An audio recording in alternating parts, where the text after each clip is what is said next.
સ્વામિનારાયણ ભગવાનની જય.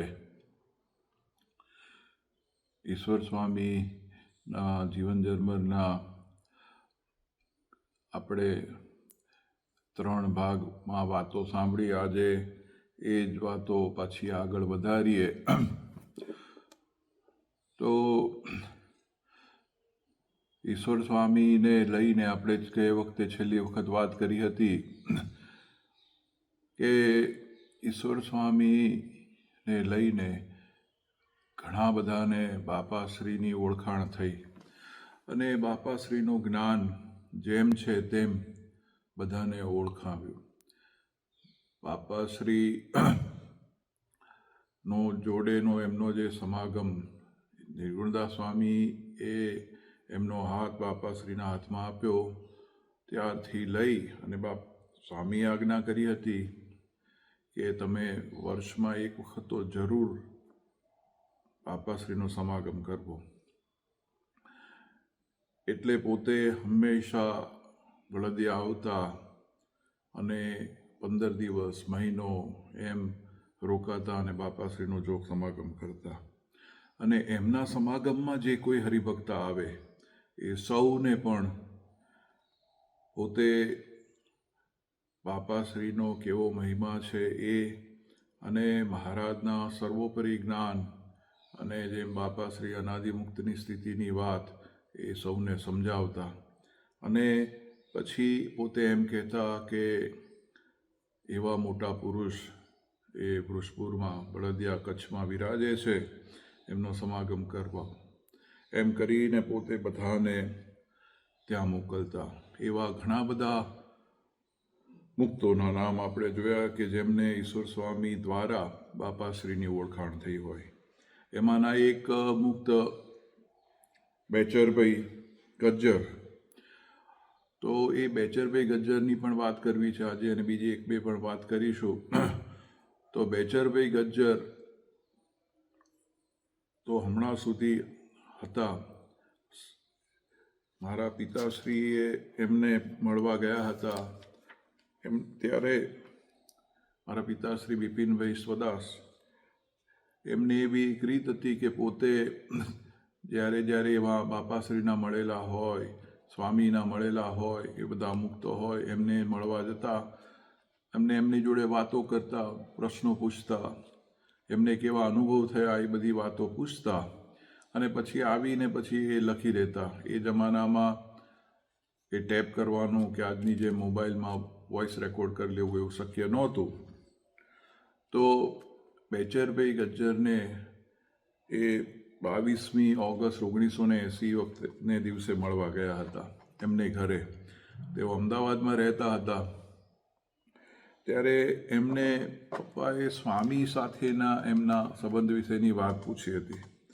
ત્યારે એમણે એમ કહ્યું, અને જે મારા પિતાશ્રીએ લખ્યું હતું એ થોડુંક એ રેફરન્સ સાથે હું વાત કરીશ, તો કે ઈશ્વર સ્વામીની ઓળખાણ એક વખત થઈ, એમને સ્વામીની ઓળખાણ થઈ અને એક વખત સભામાં કથા વંચાતી હતી. ત્યારે એમાં બ્રહ્માંડની બધી વાતો આવી. ત્યારે બ્રહ્માંડની રચના આમ હોય ને એવું બધું વાતો આવી. ત્યારે બેચરભાઈએ એમ કીધું કે સ્વામી, સાબિતી 2 પ્રકારની હોય, પ્રમાણગત અને પ્રમેયગત. એટલે શાસ્ત્રમાંથી જે વચન બતાવવા અને સાબિત કરવું તે પ્રમાણગત કહેવાય. એટલે શાસ્ત્રમાં આમ જગ્યાએ આમ લખ્યું છે ને આમાં આમ લખ્યું છે. અને જે પ્રત્યક્ષ દેખાડે તેને પ્રમેયગત કહીએ. તો પ્રમેયગત અને પ્રમાણગત બેમાંથી કોઈ બી રીતે એની સાબિતી આપવી પડે. આ વખતે સ્વામી કથામાં બેઠા હતા અને બેચરભાઈ આવો પ્રશ્ન પૂછ્યો, પણ એમનો સ્વામીએ કંઈ જવાબ ન દીધો.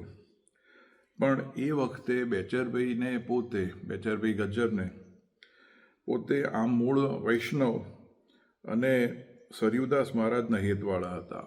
એટલે સરયુદાસ મહારાજના હેતવાળા હતા અને ત્યાં આગળ અમદાવાદમાં એ જે સરયુદાસ હતા એમના જે સ્થાન હોય એમાં જે ગુરુ હોય એને સરયુદાસ કહે.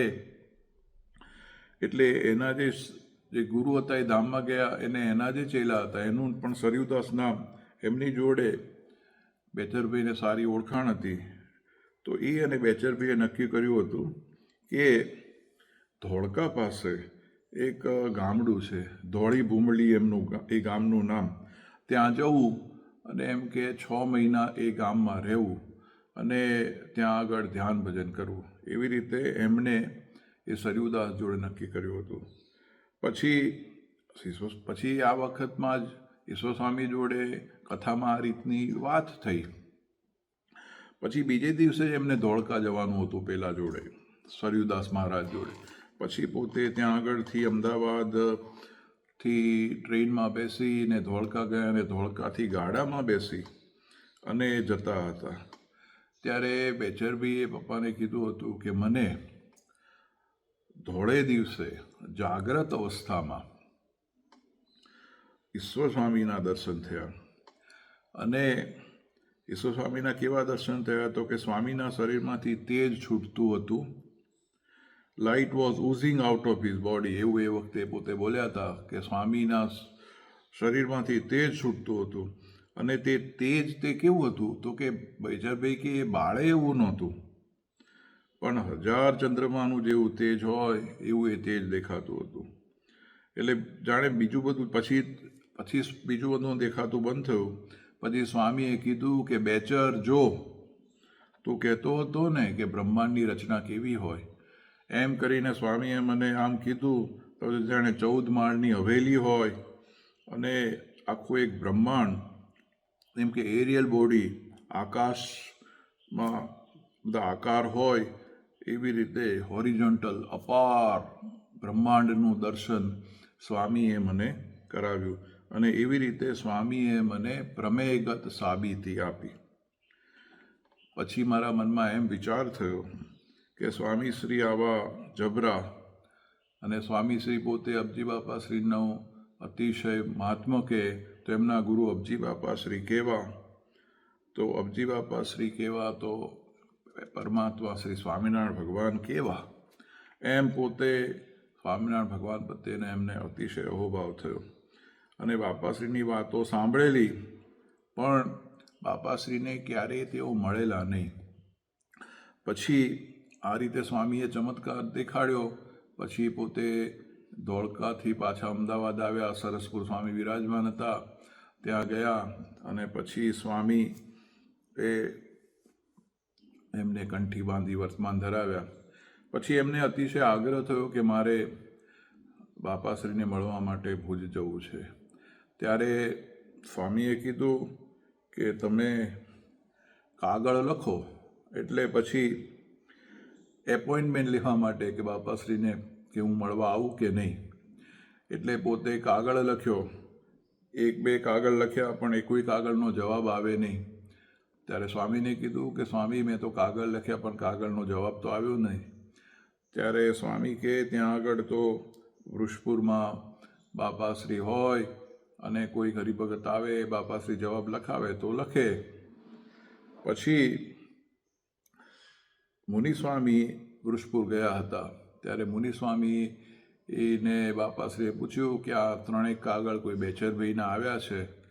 ત્યારે સ્વામીએ કીધું, સ્વામીને પૂછ્યું કે આ બેચર કોણ છે? ત્યારે સ્વામીએ કીધું કે નવા સત્સંગી છે અને બહુ સારા છે. ત્યારે બાપાશ્રીએ કીધું કે એને જવાબ લખો કે આપણો જરૂર મેળાપ થશે, એમ જવાબ લખાવ્યો.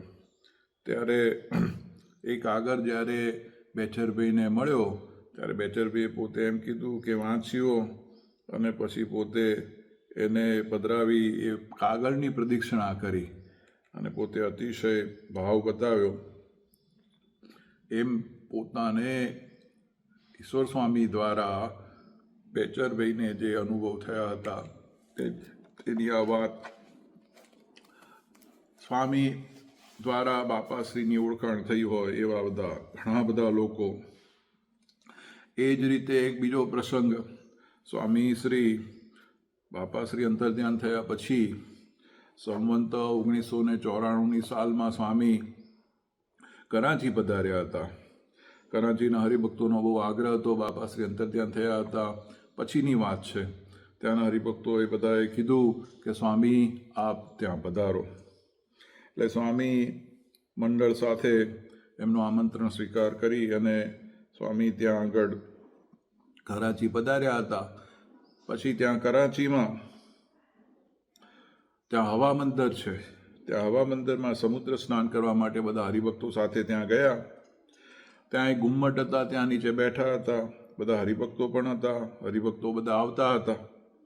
એ વખતે ત્યાં હવા બંદર પાસે ત્યાં નજીકનું એક બસ સ્ટેન્ડ હતું. ત્યાં રાહ જોઈને, બસની કેવી રીતે કોઈ રાહ જોઈને 2 ઓફિસરો મિત્રો હતા, તે રાહ જોઈને ઊભા હતા. એમને આમ કુતૂહલવશ કે આ બધું શું થઈ, ત્યાં બધા ઘુમ્મટ નીચે બધા બેઠા છે અને સદગુરુ છે, કોઈ ભગવાવાળા સ્વામી છે. એમાં એક જે હરિભક્ત એક જે 2 જે ઓફિસર હતા, એમાંથી એક ઓફિસરનું નામ હતું અબ્દુલ્લા, મુસ્લિમ ભાઈ હતા. એણે દૂરથી સ્વામીના દર્શન કર્યા. એટલામાં તો એને ભાવ સમાધિ થઈ ગઈ અને એને એવો દિવ્ય અનુભવ થયો, જે અબ્દુલ્લા કરીને જે મુસ્લિમ ભાઈ હતા, કે એને એવો દિવ્ય અનુભવ થયો કે સોનેરી રૂપેરી પ્રકાશમાં સ્વામી શ્રી આમ ઝળહળાટ લાગે છે એવા સ્વામીના દર્શન થયા. અને કેટલીક દૈવી આકૃતિઓ જે બધી હોય, જાણે સ્વામીને પગે લાગતી હોય, અને સર્વત્ર સુગંધ છાઈ ગઈ હોય, એવો એમને અનુભવ થયો. અને પોતે આમ ભાવ સમાધિ થઈ જાય એવી રીતે એમને અનુભવ થયો. પછી એ ભાવ સમાધિમાંથી બહાર નીકળ્યા એટલે સ્વામીએ એમને જોયા અને સ્વામીએ એમને પાસે બોલાવ્યા અને પ્રસાદી આપી. એટલે જે ઓફિસર હતા અબ્દુલ્લાભાઈ, એમણે એમનો હેટ અને ટોપો જે કંઈ હતો એ ઉતારી અને વિનમ્ર ભાવે સ્વામીને પગે લાગ્યા. અને એમની જોડે જે એમના મિત્ર હતા, એમનું નામ હતું મૂળજીભાઈ લાલવાણી, એ પણ સ્વામીના અદ્ભુત પ્રતાપથી સ્તબ્ધ થઈ ગયા. પછી એ રીતે આવી રીતે દર્શન થયા. પછી સ્વામી ક્યાં આગળ છે એ બધી એમણે તપાસ કરી અને બંને જણા બીજે દિવસે સદગુરુના દર્શન કરવા માટે, સ્વામીના દર્શન કરવા માટે ત્યાં મંદિર ગયા. ત્યારે જે અબ્દુલ્લા હતા એ તો ગુજરાતી જાણતા નહોતા, અને એ તો ઇંગ્લિશ અને ઉર્દુ ને એવું ભાષા જાણતા હોય. સ્વામીને ઇંગ્લિશ આવડે નહીં આમ આલોકની દ્રષ્ટિએ. પછી સ્વામી એ જે અબ્દુલ્લા હતા, એના જે મિત્ર હતા મૂળજીભાઈ, એમને ટ્રાન્સલેટર તરીકે રહી અને અબ્દુલ્લાની જોડે સ્વામીજીની વાતો કરાવી. પછી સદગુરુએ પાણી મંગાવી અને બંને ભાઈઓ એટલે અબ્દુલ્લાભાઈ અને મૂળજીભાઈ એ બંનેને વર્તમાન ધરાવ્યા. અને પછી સ્વામીએ એમ કીધું કે પ્રભુએ तुम्हारा सब गुनाह माफ कर दिया, सब जन्मों का पाप जला दिया, तुम चाहो तो हमको भूल जाओ मगर हम तुमको नहीं भूलेंगे, यह साथ नहीं छोड़ेगा, तुम्हारा हाथ पकड़ के अक्षरधाम में ले जाएंगे. એમ સ્વામીએ કીધું કે અબ્દુલ્લાને સ્વામી અતિશય રાજી થયા, કારણ કે એને અતિશય એવો ભાવ થયો સ્વામી પ્રત્યે. એટલે સ્વામીને એને એવો આશીર્વાદ આપ્યા કે તમે જો ચાહશો તમે છોડશો, પણ અમે તમને નહીં છોડીએ. એમ સ્વામીએ આશીર્વાદ આપ્યા અને બંને જણાને વર્તમાન ધરાવ્યા. પછી અબ્દુલ્લાભાઈએ અતિશય ભાવવિભોર થઈ અને સ્વામીને એમ કીધું કે હું તમારા દાસનો પણ દાસ છું, અને તમારે જે કંઈ સેવા કરાવી હોય મારી જોડે તો મને આજ્ઞા કરો, તું એ સેવા કરું. ત્યારે સ્વામીએ એમ કીધું કે અમે કંઈ અહીંયા લેવા માટે નથી આવ્યા, અમે તો આપવા માટે આવ્યા છીએ. તમે હવે ફક્ત સ્વામિનારાયણ નામના મહામંત્રનું જપ કરજો. તેમાં જપ તપ પૂજા પાઠ બધું આવી ગયું. સ્વામિનારાયણ મહામંત્રનો જપ કરજો, એમાં બધું આવી ગયું. પછી આમ એ જે અબ્દુલ્લાભાઈ હતો એમનું આધ્યાત્મિક રૂપાંતર સ્વામીની દ્રષ્ટિ માત્રથી થઈ ગયું. પછી એ અબ્દુલ્લાભાઈ કે સ્વામીને કે સ્વામી મને નવું નામ આપો. ત્યારે સદગુરુ કે નામ તો આ શરીરનું છે, અને શરીર સાથે તો એમ કે આ સગા સંબંધી એ બધાનો નાતો છે, એટલે કંઈ નામ બદલવાની જરૂર નથી. તમને જે કોઈ નામે બોલાવે, અબ્દુલ્લા બોલાવે તો એ શું વાંધો છે, પણ અંતરમાં તમારે આ સ્વામિનારાયણ નામનો મહામંત્રનો જાપ કરવો, એમાં બધું અમે માની લઈશું.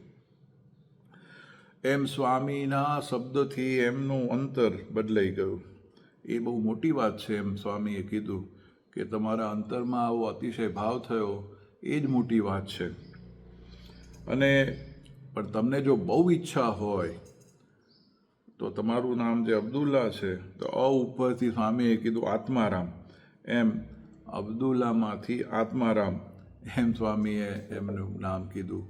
એમ સ્વામીની દ્રષ્ટિ માત્રથી એ અબ્દુલ્લાભાઈ અને મૂળજીભાઈ જે બે ઓફિસરો હતા, એમનું હૃદય પરિવર્તન થઈ ગયું.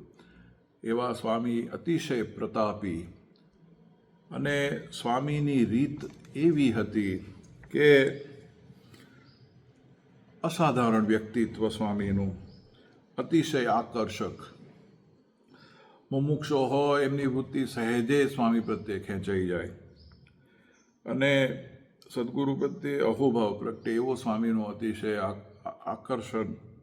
અને અજાન બાહુ વિશાળ. અને એમને જોઈને, અને સ્વામીની રીત એવી હતી કે એમને જે દર્શને આવે હરિભક્તો, નાના બાળકો બધા હોય, એમને બધા બેઠા હોય, નાના બાળકો હોય, એમને પ્રશ્ન પૂછે. અને પ્રશ્ન પૂછી અને એ પ્રશ્નનો જવાબ બાળકો આપે તો એ બાળકોને સહેજે સહેજે એનું મહારાજનું ઉત્તમ જ્ઞાન આપે. તો સ્વામી કેવા પ્રશ્ન પૂછે? બાળકો પાસે આવે ત્યારે કોઈકને પૂછે કે નવા છો કે જૂના? બાળકને કે શું થાય કે આનો શું જવાબ આપવો? ત્યારે બાળકને ન સૂજે તો કોઈ બોલે કે જૂના. પછી સ્વામી એમ પૂછે કે તમે કોણ છો, ક્યાં રહો છો, ક્યાંથી આવ્યા છો, શા માટે આવ્યા છો, મહારાજ ક્યાં છે અત્યારે, મહારાજ શું કરે છે? આ સભામાં સત્સંગીઓએ તમારા શું સગા થાય છે? આવા બધા પ્રશ્નો સ્વામી પૂછતા. અને સાવ સામાન્ય લાગતા આ જે પ્રશ્નો અને એના જે જવાબ, એ રહસ્યભર જવાબ પછી એના સ્વામી આપતા. ઘણીવાર જે છોકરાઓ હોય એ પણ જવાબ આપે. આનો એક પ્રસંગ વાત કરું તો એક વખત ડૉક્ટર મણિભાઈ આદેસરાના દીકરા, 3 દીકરા, લાભચંદ્રભાઈ આદેસરા, અચુભાઈ આદેસરા અને કાશીરામભાઈ આદેસરા, 3 ભાઈઓ. લાભચંદ્રભાઈ મોટા ભાઈ, પછી કાશીરામભાઈ અને અચુભાઈ. એક વખત સ્વામી જ્યાં વિરાજતા હશે ત્યાં દર્શને ગયા. આ 3 ભાઈઓ વઢવાણમાં રહે, તો સ્વામી પાસે બેઠા, પગે લાગ્યા. પછી સ્વામીએ પૂછ્યું આ બધા 3 ભાઈઓને કે તમે ક્યાં રહો છો? જેમ મેં કીધું ને પહેલાં કે આવા સ્વામી પ્રશ્ન પૂછતા. એમાં અચુભાઈ સૌથી નાના, તો એમણે તરત જવાબ આપ્યો, ઉતાવળા થોડા બોલવામાં. તેમણે જવાબ આપ્યો કે અમે વઢવાણ નાથાવોરાની શેરીમાં અમારું ઘર છે, ત્યાં વઢવાણમાં રહીએ છીએ, નાથાવોરાની શેરી વઢવાણ. પછી સ્વામીએ લાભચંદ્રભાઈને પૂછ્યું કે તમે ક્યાં રહો છો? ત્યારે એમને તરત વિચાર આવ્યો કે અમે 3 ભાઈઓ છીએ, મણિભાઈના દીકરા છીએ. સ્વામીને તો ખબર છે અમે 3 જણા એક જ જગ્યાએ રહીએ છીએ. હવે અચુભાઈએ તો જવાબ આપ્યો, એ તો બરાબર આપ્યો, વઢવાણ નાથાવરણ. પણ તો ફરીવાર મને સ્વામી પૂછે છે, એટલે સ્વામીએ તો પૂછવાનો મત કંઈક પાસે બીજો છે. એટલે પોતે એમ કીધું તો અમે અક્ષરધામમાં રહીએ છીએ. પછી પાછું સ્વામીએ કાશીરામભાઈને પૂછ્યું કે તમે ક્યાં રહો છો? ત્યારે સ્વામીને કાશીરામભાઈ કે અમે તો મહારાજની મૂર્તિમાં રહીએ છીએ. ત્યારે સ્વામી જોડે વૃંદાવન સ્વામી બેઠા હતા, ઈશ્વર સ્વામી જોડે. ત્યારે ઈશ્વર સ્વામી વૃંદાવન સ્વામીને કે સ્વામી, પ્રશ્ન 1 અને એના 3 જવાબ થયા. પછી એમ કીધું કે મૂર્તિમાં રહેવું એ સર્વોત્તમ ઉપાય, સર્વોત્તમ જવાબ છે. સાચામાં સાચો જવાબ એ છે આપણે ક્યાં રહીએ છીએ? તો કે મૂર્તિમાં રહીએ છીએ. એમ અનાદિમુક્તની સ્થિતિની વાત સ્વામીએ સહેજે સમજાવી દીધી. એવા નાના બાળકના મગનમાં પણ અનાદિમુક્તની સ્થિતિની વાત સ્વામીએ સહેજે ઠરાવી. એક વખત સ્વામી વિરમગામ પધાર્યા હતા. ત્યારે ડૉક્ટર નાગદાસભાઈના દીકરાના દીકરા માધુભાઈ એ બધા નાના નાના હતા અને બાપાશ્રી ત્યાં પધારેલા. ત્યારે સ્વામી એમ પૂછે ને કે આ સભામાં સત્સંગીઓ બેઠા છે, તમારા શું સગા થાય? એવી રીતે સ્વામીએ એ વખતે માધુભાઈ હતા એમને એમ પ્રશ્ન પૂછ્યો કે નાગરદાસભાઈ એમના દાદા થાય માધુભાઈના. ત્યારે એમણે એમ પ્રશ્ન પૂછ્યો કે માધુભાઈ આ નાગરદાસભાઈ તમારા શું થાય? એટલે આમ તો લૌકિક જવાબ પ્રમાણે આપણે એમ કહીએ તો એ તો દાદા થાય, પણ બધાને આપણને ખબર હતી કે સ્વામી આવી રીતે પ્રશ્ન પૂછે છે અને પ્રશ્નનો જવાબ શું હોય. સ્વામીની એક્સપેક્ટેશન એમ કે બધા સત્સંગીઓ છે એ ભાઈઓ છે. એટલે પછી માધુભાઈ એમ જવાબ આપ્યો કે મારા ભાઈ થાય, કારણ કે આપણા બધાના પિતા એ મહારાજ સ્વામિનારાયણ છે, એટલે આપણે સર્વે ભાઈઓ થયા. દુનિયાવી રીતે જે સગામાં પિતા હોય, દાદા હોય, કાકા હોય એ બધું ખરું, પણ આધ્યાત્મિક એનો જે જવાબ એ સ્વામી પોતે કઢાવતા. એવી સ્વામીની અલૌકિક રીત હતી. અને સ્વામી પોતે સત્સંગની તો બહુ બધી સેવા કરી. આપણને સર્વને ખબર છે કે સ્વામીએ કેવી બધી સેવા કરી. એમાં ખાસ કરીને જ્યારે એનો ઉલ્લેખ કરવાનો વાત કરીએ તો જે પુસ્તકો સ્વામીએ સત્સંગની સાહિત્યની જે સેવા કરી એનો જો થોડોક ઉલ્લેખ કરીએ તો સ્વામીએ પોતે બાપાશ્રીની આજ્ઞા લઈને પોતે વચનામૃત, રહસ્યાર્થ, બાપાશ્રીની વાતો એ બધી એ જે આધ્યાત્મિક પ્રકાશનની જે સેવા સ્વામીએ કરી એના વિશે થોડીક વાત કરીએ તો સ્વામીશ્રીએ આપણને બે વાતો બધાને ખબર છે કે બાપાશ્રીની વાતોનું સંપાદન અને રહસ્યાર્થનું સંપાદન સ્વામીએ પોતે કર્યું.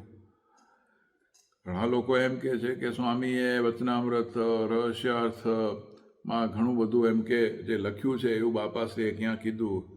એના માટે અમારે મણિભાઈ બાપુજીએ પોતે, ડૉક્ટર મણિભાઈએ પોતે એની નોંધ કરી છે એમની એક ડાયરીમાં કે જ્યારે બાપાશ્રી વાતો કરતા હોય ત્યારે બધા કાગળ હોય અને પેન્સિલ હોય, અને એ વખતે સભામાં 3-4 સાધુ હોય, બધાને કાગળ અને પેન્સિલ આપ્યા હોય, અને જે બાપાશ્રી બોલતા જવાબ એ બધા લખતા, કારણ કે ટેપ કે એવું કંઈ કરવાની વ્યવસ્થા નહીં. અને સૌથી ફાસ્ટ બાપા બોલતા હોય ને જો એનું લખી શકતા હોય તો સ્વામી જેવું લખતા એવું કોઈ નહીં લખતા. પણ તો બી કશું મિસ થઈ ગયું હોય તો એ બધી વાત થઈ જાય, પછી સભા પૂરી થાય, પછી બધા જે 3-4 સદગુરુ બધા લખ્યું હોય એનું ભેગું કરી અને કમ્પાઇલ કરીને બાપાશ્રી એક્ઝેક્ટ શું બોલ્યા હતા એની ફેર કોપી કરે. અને એ રીતે વચનામૃત, રહસ્યાર્થના જે બધા જે પ્રશ્નો છે એ પ્રશ્નો અને એનામાં બાપાશ્રી શું જવાબ આપ્યા હતા. ઘણી વખત તો એમ લાગે કે વચનામૃત વંચાતું હોય, બાપાશ્રી આમ ઊંડા ઉતરી ગયા હોય, કોઈકને એમ લાગે કે બાપાશ્રી સૂઈ ગયા છે. પણ પછી બાપાશ્રીને પ્રશ્ન પૂછે ત્યારે બાપાશ્રી એ જે વચનામૃત હોય એના રેફરન્સ સાથે એમને એમ સરસ જવાબ આપે. ત્યારે બધાને એમ થાય કે બાપાશ્રી એકદમ એ જે વચનામૃતની કથા ચાલતી હતી એના રેફરન્સમાં બરાબર વાત કરે. અને પછી બધા સાંજે ભેગા થાય, સભા પૂરી થાય, પછી એને ફેર કરે. એવી રીતે 10 વર્ષ સુધી, 10 વર્ષથી પણ વધારે વખતનો સમય એ બધું કમ્પાઇલ કરી, એને ફેર કરી, પહેલાં હસ્તલિખિત પ્રેસ કોપી તૈયાર કરાવી અને પછી એનું પ્રિન્ટિંગ કરાવ્યું. અને બાપાશ્રીની હયાતીમાં સંવંત 1982માં પ્રથમ વખત છપાવ્યા પણ ખરા. અને બાપાશ્રીએ એને આશીર્વાદ પણ આપ્યા. અને એમણે સદગુરુ મુક્તાનંદ સ્વામી આ બે પુસ્તકો બાપાશ્રીની વાતો અને રહસ્યાર્થો કરાવ્યા. એ ઉપરાંત મુક્તાનંદ સ્વામીની જે મહારાજની આજ્ઞાથી જે વેદ વ્યાસ રચિત બ્રહ્મસૂત્ર ઉપર જે ભાષ્ય રચ્યું હતું મુક્તાનંદ સ્વામીએ, જે મૂળ સંસ્કૃત પ્રત સદગુરુ ગોપાળન સ્વામી પાસેથી નિર્ગુણદાસ સ્વામી પાસે હતી, એમને મૂળ પ્રત ઈશ્વર સ્વામીને આપી હતી. તે પુસ્તક અપ્રસિદ્ધ હતું. એને પ્રકાશિત કરવાનું સદગુરુએ સ્વામીએ હાથમાં લીધું અને એમને એમ લાગ્યું કે જો સંસ્કૃતનો અભ્યાસ ન કર્યો હોય એવા જિજ્ઞાસુને પણ આ સાહિત્યનો લાભ મળે, એટલે એનો ગુજરાતીમાં અનુવાદ કરાવ્યો અને વિદ્વાન શાસ્ત્રી ગિરજાશંકર માયાશંકર મહેતા પાસે ભાષાંતર કરાવ્યું અને પછી સદગુરુ ઘનશ્યામ જીવનદાસ સ્વામીના શિષ્ય ધર્મસ્વરૂપ સ્વામી તથા અન્ય વિદ્વાન સદગુરુઓની આજ્ઞાથી સેવા કરવા માંડી. પછી ધર્મકિશોરદાસ પુરાણી સ્વામીએ વચનામૃત ગ્રંથનું વ્રજ ભાષામાં રૂપાંતર કર્યું, એટલે વ્રજ ભાષામાં ભાષાંતર કર્યું. એ તો આપણે ક્ષત્રિયથી એ પુસ્તક ફરીવાર આપણે વ્રજ ભાષામાં દોહા અને ચોપાઈમાં વચનામૃત જે છાપ્યા છે એ આપણે એની પુનઃ આવૃત્તિ આપણે હમણાં જ થોડા વર્ષો પહેલાં કરી હતી.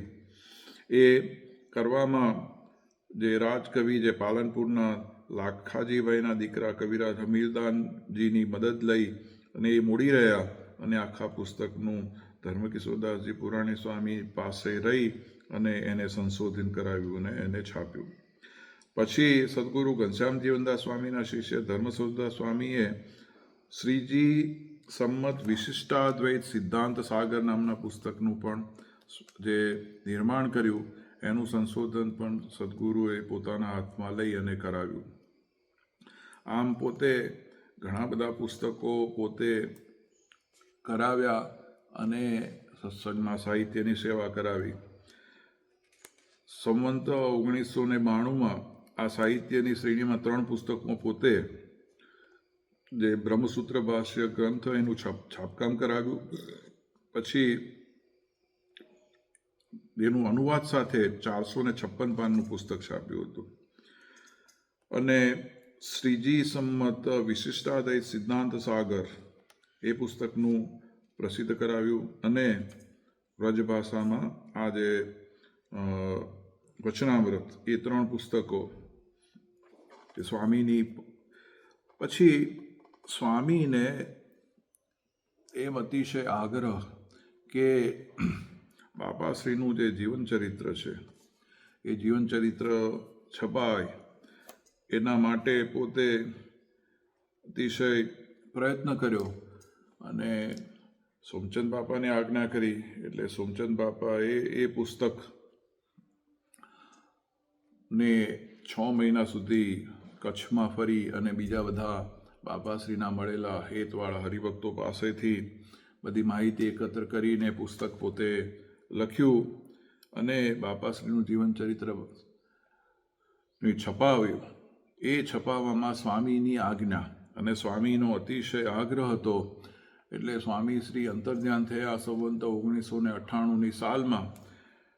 એ વખતે હિરજીભાઈ ચાવડા જે રાજકોટમાં રહેતા હતા એમને કીધું, એટલે રાજકોટમાં એ પુસ્તક છપાવ્યું અને હિરજીભાઈએ એ પુસ્તક છપાવવા માટે સર્વત્ર બધી સેવા કરી અને લખવાનું ને બધી પ્રેસ કોપી આખો ગ્રંથ તૈયાર સોમચંદ બાપાએ સંપાદન કર્યો અને પોતે લખ્યો. અને સ્વામીશ્રીએ એ હિરજીભાઈને એમ કીધું હતું કે આ ગ્રંથ થઈ જાય અને એની પારાયણ કરશું. પછી જ્યારે સ્વામીશ્રીને છેલ્લા મંદવાડમાં રાજકોટ સ્વામી ત્યાં પધાર્યા હતા ત્યારે એ ઘરમાં એ વખતે પુસ્તક તો છપાઈ ગયું હતું પણ એ પુસ્તકનું બાઇન્ડિંગ નહોતું થયું. ત્યારે સ્વામીએ કીધું બાઇન્ડિંગનું કંઈ નહીં, પુસ્તકના બધા પાના મંગાવી લો. પછી બાપાશ્રીના જીવનચરિત્રના પુસ્તકના બધા પાના લાવ્યા અને ત્યાં આગળ સ્વામી સંવંત 1998ની સાલમાં સ્વામી ત્યાં શરદ પૂર્ણિમા પછી પધાર્યા હતા. ત્યારે ત્યાં આગળ એ પુસ્તકનું જીવનચરિત્ર પુસ્તકનું સમૂહ પારાયણ ત્યાં કર્યું અને પછી સ્વામી ત્યાં આગળથી પછી સ્વામીની એ વખતે તબિયત ઘણી ખરાબ હતી અને એ વખતે પછી સ્વામી પછી ત્યાંથી અમદાવાદ પધાર્યા અને ત્યાં સરસપુરમાં પછી દિવાળીને દિવસે રાત્રે સ્વામીએ આ પૃથ્વી ઉપરથી અંતર્ધ્યાન થયા. એમ સાહિત્યની પણ અતિશય સેવા સ્વામીએ કરી. એમ સાહિત્ય હોય, અનેક જણોને મહારાજની મૂર્તિનો સાક્ષાત્કાર કરાવ્યો, અનેક જણને મહારાજના અને બાપાશ્રીના જે અદ્ભુત જ્ઞાનથી સૌને એમના દ્વારા એ જ્ઞાનની જેમ છે એમ ઓળખાણ કરાવી. એવા સ્વામીના અદ્ભુત પ્રતાપ. સ્વામીની વાતો કરવી હોય તો હજી કેટલા બધા એપિસોડ કરીએ તો એ વાતો ખૂટે એવી નથી. આ તો થોડી ઘણી સ્વામી કેવા હતા એની વિશેની વાત લીધી. જોઈએ હવે આગળ કંઈક વખત ફરીવાર પણ સ્વામીની વાત કરીશું. હવે મુનિ સ્વામીનું સમાપન વક્તવ્ય લઈશું, ધૂન, અને પછી આજની કથાનું અંત કરીશું. અસ્તુ. જય સ્વામિનારાયણ.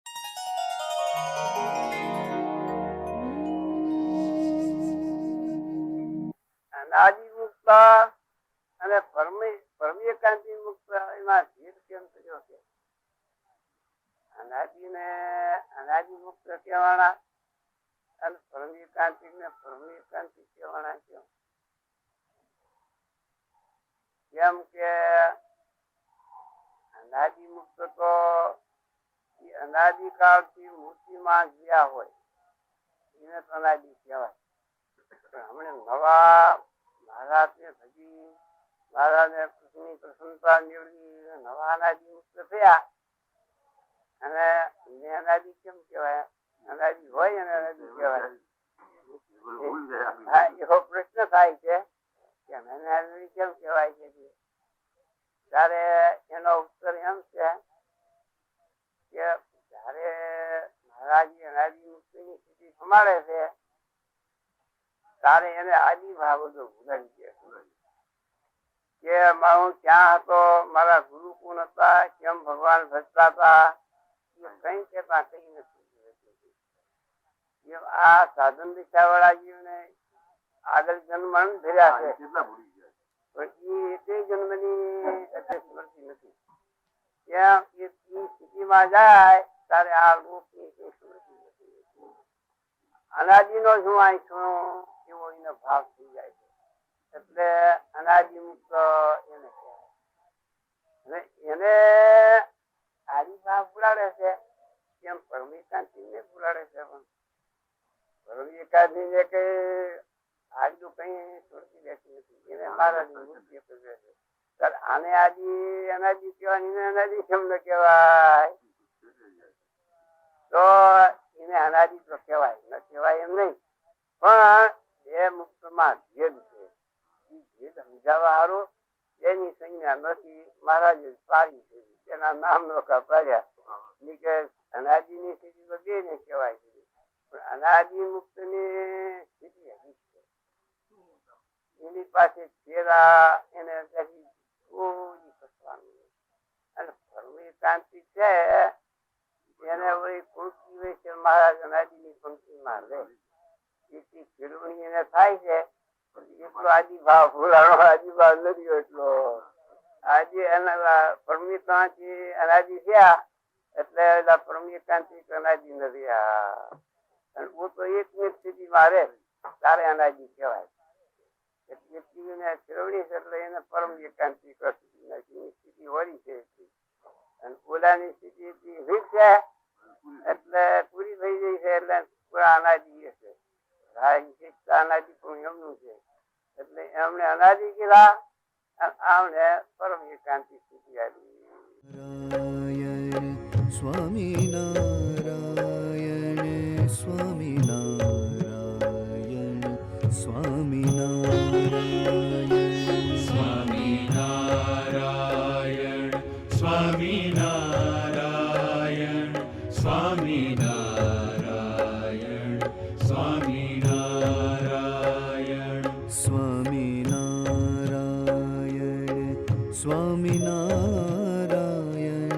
સ્વામિનારાયણ સ્વામિનારાયણ સ્વામિનારાયણ સ્વામિનારાયણ સ્વામિનારાયણ સ્વામિનારાયણ સ્વામિનારાયણ સ્વામિનારાયણ સ્વામિનારાયણ સ્વામિનારાયણ સ્વામિનારાયણ સ્વામિનારાયણ સ્વામિનારાયણ સ્વામિનારાયણ સ્વામિનારાયણ સ્વામિનારાયણ સ્વામિનારાયણ સ્વામિનારાયણ